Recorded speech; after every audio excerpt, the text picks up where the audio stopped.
Hello, everyone. Welcome to another day of environmental science. So, last time we guys talked, or last time you guys saw me, we were talking about different symbiotic relationships. So, we talked about things like mutualism, parasitism, and commensalism. Now, today we're going to take kind of a different turn. We're going to go towards oil spills. So, oil spills, guys, are not a natural disaster. They are a human-made disaster. And we're going to kind of talk about a couple things, and we're going to talk about how they can be cleaned up. Now, remember, this unit, I'm just trying to give you guys a whole bunch of information, a bunch of broad-spaced information so you can figure out what you want to do for your final project. So I'm going to go through a couple photos first. We'll look at a couple notes, and then you guys are going to have a couple videos to watch as well that I'll link into the Edpuzzle. So first thing is this image right here. In class, I'm going to kind of discuss how this image makes you feel and those different things. But what you're seeing here, guys, is a pelican that is covered in oil. Now, the problem with this pelican's probably going to die. Now, does it deserve to die? No. Was this a human-made problem? Yes. Can I clean the pelican? Can I get the oil off it? Yeah. But there is some other health issues that come with having oil covered in your body. Now, here's a pelican. Here's a turtle. And then this kind of takes us into our penguin. Now, a lot of you guys like penguins, so I just kind of put it there to kind of tug on your heartstrings, but that's just there for that reason. Now, I'm going to pull this YouTube video up. My apologies. But guys, I want you to watch this video. It is pretty good. It talks about just a couple different things and talks about how these animals that we think are getting cleaned up actually usually don't live, which is kind of sad. But I think a lot of times we see those like Dawn dish soap commercials and we're like, oh, we're saving all the animals. And in real life, it's not always the case. Okay, so I'm going to have that video linked right now. Moving on, I do want to talk about one of the major oil spills that we've had in the last 10 years. So between April 20th and July 15th of 2010, there's approximately 205 million gallons of oil leaked into the Gulf of Mexico. You guys are pretty young during this, but some of you guys actually might remember this. I'm sure your parents actually do as well. So the blow was at a depth of 5,000 feet, so 1 mile below the surface of the ocean. And most of the oil rises to the surface because oil is less dense than water. Now, this is not always the case, so some of that oil gets trapped in those underwater currents, and then that causes more issues because then that oil doesn't just come straight up, it travels really far away. So we started getting oil spills in a huge radius due to this underwater current and due to the just sheer amount. 205 million is a lot of oil. Now, we're still seeing repercussions from this oil spill. We're going to kind of talk about a couple of things and talk about kind of the sketchy pieces of this oil spill and how we cleaned it up, just to kind of give you guys more knowledge based on what actually happens when these things do occur. So after we were experiencing things like waves of oil, our beaches were black, the trash that was found in the ocean had oil on it, just things that were not good. And things like this water bottle over here, this jug of water, are still found today. There is areas where you dig down a couple feet into the beach floor and it's all oily. That's not good. This oil might be here for a really long time. So we need to kind of talk about some ways to clean it up and kind of do what we can do to help out. So there's 4 different cleanup methods. We're going to kind of go into each one. But number 1 is dispersants. So they act like a soap to kind of break up large oil slicks into smaller, more manageable particles. So realistically what it's doing, it is breaking down the oil so it's not visible. Now, is it more manageable? Yes, but we're going to kind of talk about the negatives of dispersants as well. There are also things called booms, which are long floating tubes that are put on the water surface to contain an oil spill. That's probably what you guys have probably seen. It's like those long tubes, they kind of circle around the oil spill, and as they tighten up, the oil stays in between the booms. Now, with having booms, a lot of times you'll see a skimmer, which is like a specifically designed boat that just scrapes the oil off the surface. So it's a boat that'll kind of swim by, it'll scrape the oil off, and then store the oil into the boat. There's also things called absorbents. So these are materials that can help suck up the oil to make it easier to recover. And we're going to also talk about those as well. Now, dispersants. Dispersants are chemical solvents. They don't eliminate the oil, but they make it less obvious by breaking into small pieces, what's spread throughout the ocean. The idea is if I threw like this roll of tape in the middle of my floor, most of you guys are going to see the tape.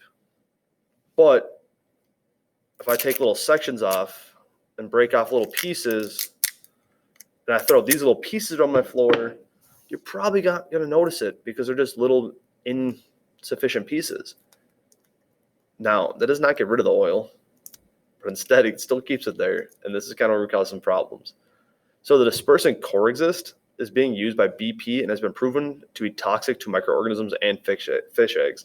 So Coreexist is actually what they used partially to clean up the Deepwater Horizon blowout. Now we're going to talk about why. You're like, oh, that's kind of stupid, but it is what it is. So there is a reading that you guys are going to read after you guys watch this Edpuzzle that's going to talk about this.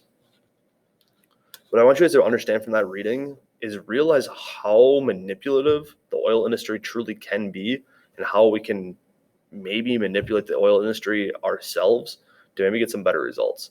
So I want you to read it. I want you to notice something about it, and we're going to kind of talk about it more tomorrow in tomorrow's Edpuzzle as well, and we're going to discuss it in class today. Now, booms help contain the oil slicks on the ocean surface. Pretty easy. Looks something like this. So booms in action. So if there is oil out there, guys, what they're just going to do, they surround the whole island with a boom. The idea is that that oil is going to float to the top. It won't be able to pass through the boom to get to the island. Now, as we know, some of the oil is going to be under those currents, so is some of it going to get through? Yes. But a lot of it will get trapped outside. That way they're able to gather it and not harm the island. Now, there is some cool stuff that actually has been, not, I wouldn't say newly discovered, but that have been discovered or decided upon. So it's using human hairs and sheep's wool. So wool absorbs oil, meaning the oil sticks to the hair, but does not soak in. Now, we are also using human hair to do this, or human hair to do this, because typically when you go to get your hair cut, they just throw it away. Now, this human hair actually does the same thing. It's super absorbent to oil, but it does repel water, and it's actually better than all the synthetic things we have out there. So I'm going to link both these videos into this Edpuzzle quick. I'm going to link this one right here, which is going to talk about who discovered the hair in that piece. And then I'm going to also kind of just not describe, but I'm also going to link this boom material comparison one. You don't have to watch this whole video, the boom material one, but realistically, it's going to show you the comparison between like a synthetic blend and real hair blend and just show you the different abilities to absorb oil. You're going to notice that the hair one absorbs a lot more, and it's renewable. I mean, everybody gets haircuts a lot of times, and there's over 370,000 hair parlors or hair salons in the country. So we can actually get a lot of hair. Now, some people do use recycled cellulose material, which is made of recycled plant material, natural plant material, which is a renewable resource, which is awesome that we're able to use. And it begins to absorb the moment it touches oil. The material is hydrophobic, so it means it repels water while still absorbing only oil, which is a great thing, guys, when we're actually cleaning up these oil spills. Remember, we're not trying to absorb the ocean. We're just trying to absorb the oil that is in the ocean. There also is oil-absorbing polymers, which is Envirobond 403, which is a polymer specifically formulated to bond crude oil. When the polymer comes in contact with a liquid hydrocarbon, the free hydrocarbons bond to the polymer and form a gel. The hydrophobic properties of the polymer prevent it from absorbing water. So these two things are synthetic, or not two things. This one's synthetic, this one's still natural, and then this actually uses human hair. Now, with that being said, this always doesn't work. So a lot of times what they're going to do, and what they did actually in a major oil spills, is that they're going to boom this oil into one pocket, and they're actually just going to start on fire. Now we're going to discuss, like, is this a good thing or is this a bad thing?